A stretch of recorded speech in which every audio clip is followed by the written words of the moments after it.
Hi hello welcome back to our channel.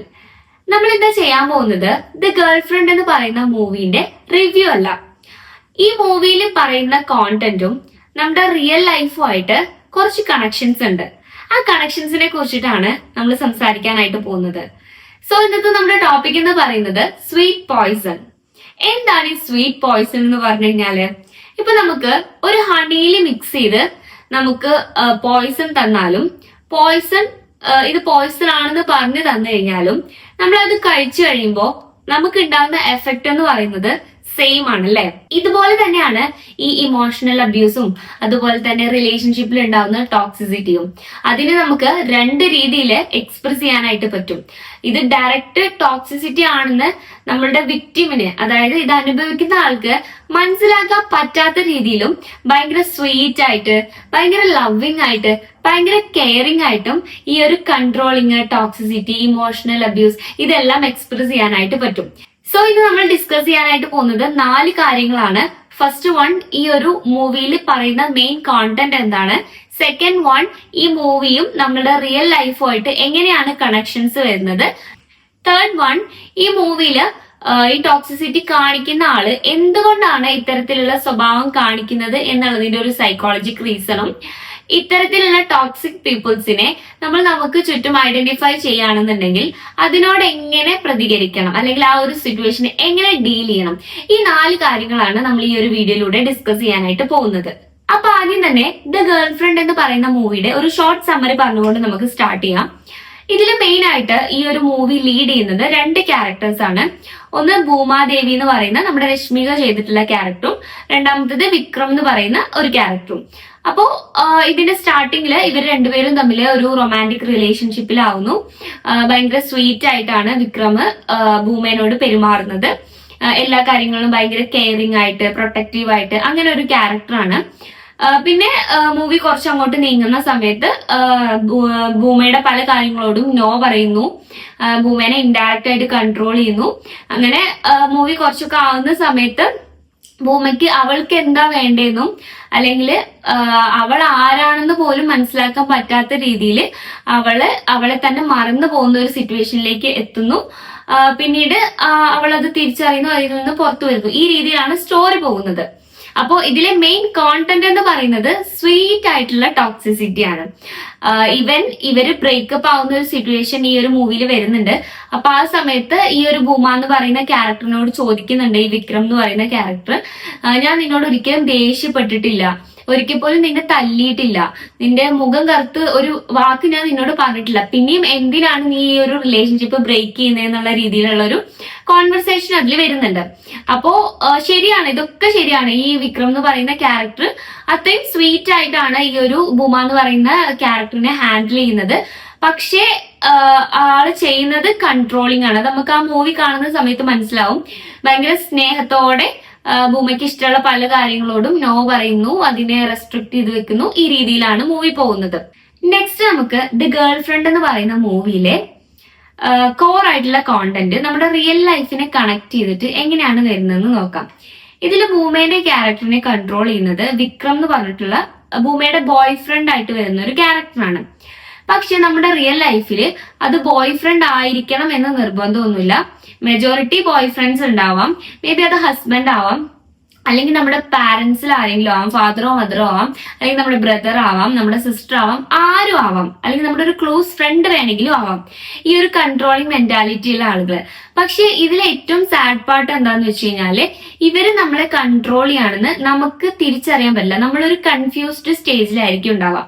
ഇപ്പൊ അതിന് ഞാനൊരു എക്സാമ്പിൾ പറഞ്ഞുതരാന്നുണ്ടെങ്കിൽ, ഇപ്പോ നിങ്ങൾക്ക് എവിടെയെങ്കിലും ഒരു സ്ഥലത്ത് പോകണം, നിങ്ങൾക്ക് ഇഷ്ടമുള്ള ഒരു സ്ഥലത്ത് നിങ്ങൾക്ക് പോകണം.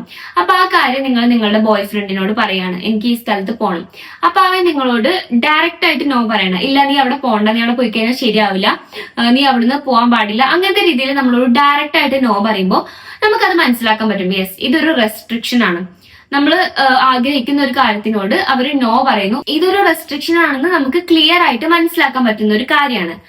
പക്ഷേ നമ്മൾ ഈ സെയിം തിങ് ഇങ്ങനെ ഒന്ന് ചിന്തിച്ചു നോക്കും. ഇപ്പൊ നമുക്കൊരു സ്ഥലത്ത് പോകണം, അപ്പൊ നമ്മൾ നമ്മുടെ ബോയ് ഫ്രണ്ടിനോട് പറയണം നമ്മൾ ഇങ്ങനെ ഒരു സ്ഥലത്ത് പോവാണെന്നുള്ളത്. അപ്പൊ ഈ ബോയ് ഫ്രണ്ട് നമ്മളോട് പറയാണ്, മോളെ നമുക്ക് അങ്ങനെ പോയി കഴിഞ്ഞാല് ഇങ്ങനെ കാര്യങ്ങളൊക്കെ ഉണ്ടാവും, അപ്പൊ നമുക്ക് ഇന്ന പ്രശ്നങ്ങളൊക്കെ വരും, അതുകൊണ്ട് നീ അവിടെ പോണ്ട. ഈ രീതിയിൽ നമുക്ക് ക്ലിയർ ആയിട്ട് അറിയാം അവിടെ പോയി കഴിഞ്ഞാൽ പ്രശ്നങ്ങളൊന്നും ഉണ്ടാവില്ല എന്നുള്ള കാര്യത്തിൽ നമ്മൾ കംപ്ലീറ്റ്ലി ഓക്കെ ആണ്. അപ്പൊ ആ സമയത്ത് ഇവര് ഇങ്ങനത്തെ രീതിയിൽ നമ്മളോട് അപ്രോച്ച് ചെയ്യുകയാണെങ്കിൽ, അതായത് ഇങ്ങനത്തെ രീതിയിൽ നമ്മളോട് നോ പറയുകയാണെന്നുണ്ടെങ്കിൽ നമുക്ക് ഉണ്ടാവുന്നത് ഒരു കൺഫ്യൂഷനാണ്. ഇതിപ്പോ എന്താ, ഇവര് നമ്മളെ റെസ്ട്രിക്ട് ചെയ്യാണോ അതോ നമ്മളോടുള്ള സ്നേഹം കൊണ്ട് പറയാണോ? അങ്ങനെ ഒരു കൺഫ്യൂസ്ഡ് സ്റ്റേജിലായിരിക്കും നമ്മൾ ഉണ്ടാവുക. ഇതിപ്പോ ഒരു ഇൻസിഡന്റിന്റെ കാര്യമാണ് ഞാൻ പറയുന്നത്. ഇങ്ങനത്തെ ഇൻസിഡൻസ് നിങ്ങളുടെ ലൈഫിൽ ത്രൂ ഔട്ട് ആയിട്ട് സംഭവിച്ചേക്കാം. മേ ബി നിങ്ങളുടെ ഡ്രസ്സിങ്ങില്, നിങ്ങളുടെ പേഴ്സണൽ ചോയ്സുകളിൽ പല കാര്യങ്ങളും ഇത്തരത്തിലുള്ള കൺട്രോൾ ചെയ്യപ്പെടുന്ന ഒരു സിറ്റുവേഷൻ. പക്ഷെ ഈ കൺട്രോൾ ചെയ്യുന്ന രീതി എന്ന് പറയുന്നത് ഭയങ്കര സ്വീറ്റ് ആയിട്ടായിരിക്കും. നമ്മുടെ തമ്പനയിൽ ഞാൻ കൊടുത്ത പോലെ തന്നെ സ്വീറ്റ് പോയ്സൺ, അതായത് ഭയങ്കര സ്വീറ്റ് ആയിട്ട് നമ്മളല്ലാണ്ടാക്കി മാറ്റുന്ന രീതിയിലായിരിക്കും പല പ്രവൃത്തികളും നടക്കുക. പക്ഷെ ഇതൊരിക്കലും നമുക്ക് പെട്ടെന്ന് മനസ്സിലാക്കാൻ പറ്റില്ല എന്നുള്ളതാണ്. നമ്മൾ എപ്പോഴും ഇതിൽ കൺഫ്യൂസ്ഡ് ആയിരിക്കും. ഈ ഒരു റിലേഷൻഷിപ്പിൽ നമുക്ക് ഉണ്ടാവുക കൺഫ്യൂഷൻ ആണ്. കാരണം ഇയാൾ എന്നെ സ്നേഹിക്കുകയാണോ അതോ പക്ഷെ എന്റെ ഇഷ്ടങ്ങളെ എനിക്ക് ചെയ്യാൻ പറ്റുന്നില്ല, ഞാനിവിടെ ലോക്ക്ഡ് ആണ്, പക്ഷെ ഇയാൾ എന്നെ സ്നേഹിക്കുന്നുണ്ട്.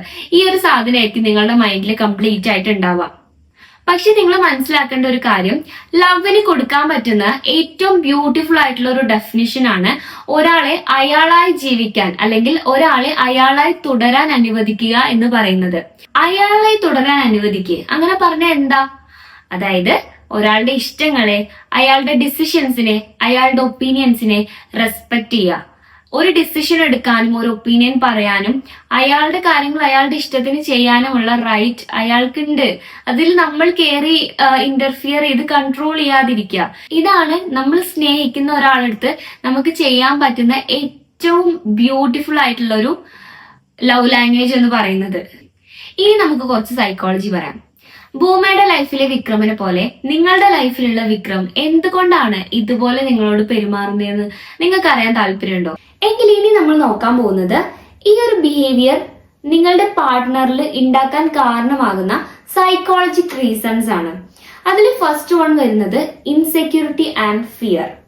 ഇപ്പോ ഒരു വ്യക്തി അയാളുടെ പാർട്ട്ണർ അയാളെക്കാളും ബ്യൂട്ടിഫുൾ ആണ്, അല്ലെങ്കിൽ അയാളെക്കാളും ഇന്റലിജന്റ് ആണ്, അയാളെക്കാളും എന്തോ ഈ പാർട്ട്ണറിന് കൂടുതലുണ്ട് എന്നുള്ള ഒരു തോട്ട് ഈ വ്യക്തിക്ക് വരികയാണ്. ഇപ്പോ നമുക്ക് ഭൂമേന്റെയും അതേപോലെ തന്നെ ഈ ഒരു വിക്രമിന്റെയും കേസ് എടുക്കാം. ഇപ്പൊ ഭൂമ വിക്രമിനേക്കാളും അടിപൊളിയായിട്ടുള്ള ഒരു വ്യക്തിയാണ് അങ്ങനെ തോന്നാണ്. അങ്ങനെ സെൽഫ് കോൺഫിഡൻസ് ഇല്ലാതെ ഒരു ഇൻസെക്യൂരിറ്റി വരികയാണ് വിക്രമിന്. അപ്പൊ ആ ഒരു കേസില് വിക്രം സ്വാഭാവികമായിട്ടും ഒരു ഒബ്സഷൻ ഭൂമേനോട് കാണിക്കും. എല്ലാ കാര്യങ്ങളും കൺട്രോൾ ചെയ്യും, ഭൂമേനെ കൂടുതൽ വളരാൻ അനുവദിക്കില്ല. ഇതൊക്കെ സബ് കോൺഷ്യസ് മൈൻഡിൽ ചെയ്യുന്ന കുറെ കാര്യങ്ങളാണ്. അപ്പോ ഒന്നാമത്തെ റീസൺ മേ ബി ഇതാവാം, ഇൻസെക്യൂരിറ്റി ആവാം. പിന്നെ ഫിയർ എന്ന് പറയുന്നത് അവരെ നഷ്ടപ്പെടുമോ എന്നുള്ള പേടിയാണ്. ഇപ്പൊ നമ്മൾ അവർക്ക് ആപ്റ്റ് അല്ലേ, അവരെ നമുക്ക് നഷ്ടപ്പെടുമോ എന്നുള്ളൊരു പേടി. അപ്പൊ ഇതാണ് നമ്മുടെ ഫസ്റ്റ് റീസൺ വരുന്നത്. ഇനി രണ്ടാമത്തെ റീസൺ പറയുകയാണെന്നുണ്ടെങ്കിൽ പൊസസീവ്നെസ്സിനെ നമ്മൾ ലവ് ആയിട്ട് മിസ്അണ്ടർസ്റ്റാൻഡ് ചെയ്യുന്ന ഒരു കേസാണ്. സ്വാഭാവികമായിട്ടും ഒരു റിലേഷൻഷിപ്പിൽ ഇപ്പൊ ബോയിനെ നോക്കുകയാണെങ്കിലും ഗേളിനെ നോക്കുകയാണെങ്കിലും രണ്ടുപേർക്കും പൊസസീവ്നെസ് ഉണ്ടാവും. അത് ചെറിയ രീതിയിൽ ഇറ്റ്സ് ഓക്കെ, ബട്ട് അതിനേക്കാൾ കൂടുതൽ ഒരു പരിധിയിൽ കവിഞ്ഞ് പൊസസീവ്നെസ് ഉണ്ടാവുമ്പോൾ ഇതെനിക്ക് അവരോടുള്ള സ്നേഹമാണ്, അല്ലെങ്കിൽ അവർ നമ്മളോട് കാണിക്കുമ്പോൾ അവർക്ക് നമ്മളോടുള്ള സ്നേഹമാണെന്ന് നമ്മൾ മിസ്അണ്ടർസ്റ്റാൻഡ് ചെയ്യാറുണ്ട്. അപ്പോൾ അത് ആ ടൈമിൽ പറഞ്ഞ് തിരുത്തുന്നതിന് പകരം നമ്മൾ അതിനെ എൻകറേജ് ചെയ്യും. അങ്ങനെയും ഈ ഒരു സിറ്റുവേഷൻ വരാനുള്ള ചാൻസ് ഉണ്ട്. ഇനി അടുത്തൊരു പോയിന്റ് പറയുകയാണെന്നുണ്ടെങ്കിൽ ഇമോഷണൽ ഇമ്മച്യൂരിറ്റി ആണ്. നമുക്ക് എങ്ങനെയാണ് ഒരു പാർട്ട്ണറിനെ ട്രീറ്റ് ചെയ്യേണ്ടത് എന്നുള്ള കാര്യത്തിൽ പ്രത്യേകിച്ച് അവയർനെസ്സോ കാര്യങ്ങളോ ഒന്നും ഇല്ലാണ്ടിരിക്കുക. നമ്മളുടെ പാരന്റ്സിനെ കണ്ടിട്ടായിരിക്കും വളരുന്നത്. നമ്മുടെ പാരന്റ്സ് എന്ന് പറഞ്ഞാൽ കുറച്ച് നമ്മൾക്ക് മുന്നേ ഉള്ള ജനറേഷനിലുള്ള ആളുകളായിരിക്കും. അപ്പോ അവിടെ നമ്മളുടെ പാരന്റ്സ് എങ്ങനെയാണോ അങ്ങോട്ടും ഇങ്ങോട്ടും പെരുമാറുന്നത്, ചിലപ്പോൾ ഫാദർ മദറിനെ വല്ലാണ്ട് കൺട്രോൾ ചെയ്യുന്ന ഒരാളായിരിക്കും. അപ്പോ ഇവരുടെ മനസ്സിലും ഓട്ടോമാറ്റിക് ആയിട്ടുള്ള ആ ഒരു സംഭവമാണ് വരിക. ശരിയാണ്, നമ്മളൊരു ഗേൾ എന്ന് പറഞ്ഞു കഴിഞ്ഞാൽ അവരെ കൺട്രോൾ ചെയ്യേണ്ട ഒരു ഒബ്ജക്റ്റ് ആണ്, അല്ലെങ്കിൽ അവരെ എല്ലാ കാര്യത്തിലും നമ്മൾ കൺട്രോൾ ചെയ്യണം എന്നുള്ളൊരു സംഭവം ഇവരുടെ മൈൻഡിൽ ഉണ്ടാവും. അപ്പൊ അങ്ങനെയും ഈ ഒരു ഇഷ്യൂസ് പൊതുവെ ബോയ്സിൽ വരാറുണ്ട്. ഇനി ലാസ്റ്റത്തെ ഒരു പോയിന്റ് പറയുകയാണെന്നുണ്ടെങ്കിൽ നമുക്ക് പാസ്റ്റ് റിലേഷൻഷിപ്പിൽ ഉണ്ടായിട്ടുള്ള എന്തെങ്കിലും ബോൺസ്, ഇപ്പോ നമ്മൾ റിലേഷൻഷിപ്പിലായിരിക്കുന്ന ആളുടെ എക്സ് മേ ബി അവരെ ചീറ്റ് ചെയ്തിട്ടോ അല്ലെങ്കിൽ അവരുള്ള സമയത്ത് വേറെ ഏതെങ്കിലും ആൾക്കാരായിട്ട് ഡേറ്റ് ചെയ്യുക, അങ്ങനെ എന്തെങ്കിലുമൊക്കെ ഒരു ഇൻസിഡന്റ് ഉണ്ടായിട്ടുണ്ടെങ്കിൽ ഇവർക്ക് ആ ഒരു ട്രോമ ഉണ്ടാവും. അപ്പൊ അവര് ഇപ്പോ കറന്റ് ആയിട്ടുള്ള റിലേഷൻഷിപ്പിലുള്ള ആളോട് മേ ബി അത് എക്സ്പ്രസ് ചെയ്യും, ഭയങ്കര ഒരു സംശയം പോലെ കാണിക്കുക. അത് അവർക്ക് ഈ ഒരു റിലേഷൻഷിപ്പിൽ നിന്ന് കിട്ടിയതാവില്ല. ഇവരുടെ മുന്നേ ഉള്ള അതായത് അവരുടെ എക്സുമായിട്ടുള്ള റിലേഷൻഷിപ്പിൽ ഉണ്ടായിട്ടുള്ള എന്തെങ്കിലും ഒരു വോണ്ടായിരിക്കും അത്. അപ്പം അത് ഹീൽ ആവാണ്ട് കിടക്കുന്നതുകൊണ്ട് തന്നെ അവരെ പോലെയാണ് എല്ലാ ഗേൾസും എന്നുള്ളൊരു തോട്ടിലായിരിക്കും അവര് ബാക്കിയുള്ളവരെ ട്രീറ്റ് ചെയ്യുന്നുണ്ടാവുക. അപ്പൊ ഇത് നിങ്ങൾക്ക് വേണമെങ്കിൽ നിങ്ങളുടെ പാർട്ട്ണറിനോട് ഓപ്പൺ ആയിട്ട് കമ്മ്യൂണിക്കേറ്റ് ചെയ്ത് കഴിഞ്ഞാൽ ഇതിൽ ഏതാണ് അവരുടെ പ്രശ്നം എന്ന് മനസ്സിലാക്കി കഴിഞ്ഞാൽ നമുക്കിത് സോൾവ് ചെയ്തെടുക്കാൻ പറ്റുന്നതേ ഉള്ളൂ. അപ്പൊ അടുത്തതായി നമ്മൾ നോക്കാൻ പോകുന്നത് ഈ ഒരു സിറ്റുവേഷൻ അല്ലെങ്കിൽ ഇത്തരത്തിലുള്ള റെഡ് ഫ്ലാഗുകൾ നമ്മുടെ ലൈഫിൽ ഉണ്ടെന്ന് നമുക്ക് മനസ്സിലായി കഴിഞ്ഞാല്, അല്ലെങ്കിൽ ഇത് മനസ്സിലാകുന്നതിന് മുന്നേ നമുക്കൊരു ഡൗട്ട് ഉള്ള സിറ്റുവേഷനിലാണ് നമ്മളെങ്കിൽ എങ്ങനെയാണ് ആ ഒരു സിറ്റുവേഷനെ ഹാൻഡിൽ ചെയ്യേണ്ടത് എന്നുള്ളതാണ്. അപ്പോ എങ്ങനെ നമുക്ക് ആദ്യം തന്നെ മനസ്സിലാക്കാൻ പറ്റുന്നത് നമ്മുടെ ലൈഫിലുള്ളത് റെഡ് ഫ്ലാഗ് ആണോ അല്ലയോ എന്നുള്ളത്, അത് നമുക്ക് ആദ്യം നോക്കാം. അതായത് ഇപ്പോ ഒരു ലവ് എന്താണെന്നുള്ളത്, ലവിന്റെ കൃത്യമായിട്ടുള്ള ഡെഫിനിഷൻ എന്താണെന്നുള്ളത് നിങ്ങൾ മനസ്സിലാക്കണം. ആദ്യം തന്നെ ഞാൻ പറഞ്ഞല്ലോ നേരത്തെ, നമ്മളെ നമ്മളായി തുടരാൻ അനുവദിക്കുന്ന ഒരു റിലേഷൻഷിപ്പ്.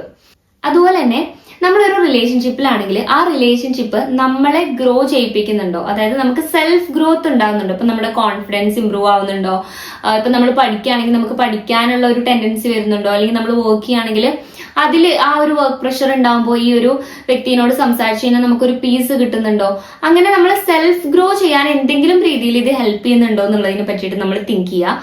പിന്നെ മൂന്നാമത്തെ ഒരു കാര്യം എന്ന് പറഞ്ഞു കഴിഞ്ഞാൽ ആള് നമ്മളെ സപ്പോർട്ട് ചെയ്യുന്നുണ്ടോ, നമ്മുടെ ഇഷ്ടങ്ങളെ റെസ്പെക്ട് ചെയ്യുന്നുണ്ടോ, അതുപോലെ നമ്മുടെ ഒപ്പീനിയൻസിന് വാല്യൂ തരുന്നുണ്ടോ, ഇതൊക്കെ നമുക്ക് ശ്രദ്ധിച്ചാൽ മനസ്സിലാക്കാനായിട്ട് പറ്റും.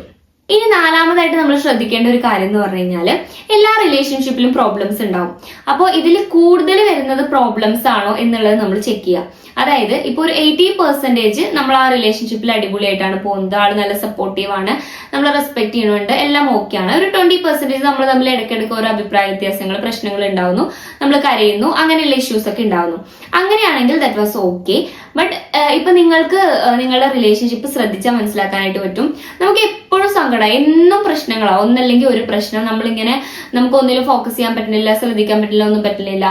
ബാക്കി 20%, അതായത് 80% പ്രോബ്ലംസും 20% മാത്രം നിങ്ങൾക്ക് ഹാപ്പിനെസ്. അതായത് ഒരു പ്രശ്നം, വലിയൊരു പ്രശ്നം വരുന്നു, അത് സോൾവ് ആവാൻ നേരം കുറച്ച് സ്നേഹം തരുന്നു, സപ്പോർട്ട് തരുന്നു, കാര്യങ്ങളൊക്കെ തരുന്നു, അതിനുശേഷം വീണ്ടും ആസ് യൂഷ്വൽ ഇതുപോലെ തന്നെ അടുത്ത കാര്യത്തിന് പ്രശ്നം ഉണ്ടാവുന്നു. ഇങ്ങനെയാണ് പോകുന്നതെന്നുണ്ടെങ്കിൽ അതൊരിക്കലും ഒരു ഹെൽത്തി റിലേഷൻഷിപ്പ് ആണെന്ന് നമുക്ക് പറയാനായിട്ട് പറ്റില്ല. ലവ് എപ്പോഴും നമുക്ക് ഹാപ്പിനെസ് തരുന്ന ഒന്നാണ്, അല്ലാണ്ട് ഒരിക്കലും നമുക്ക് പെയിൻ തരുന്ന ഒന്നല്ല.